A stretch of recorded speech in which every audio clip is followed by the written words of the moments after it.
بسم اللہ الرحمن الرحیم۔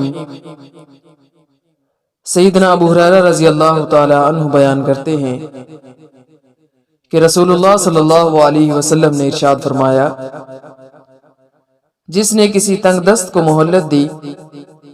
یا اسے قرض معاف ہی کر دیا تو اللہ تعالیٰ روز قیامت اسے اپنے عرش کے سائے کے نیچے جگہ دے گا، جس دن اس کے سائے کے علاوہ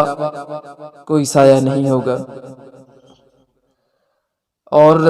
رسول اکرم صلی اللہ علیہ وسلم نے فرمایا، ایک شخص اسی بنا پر جنت میں داخل ہوگا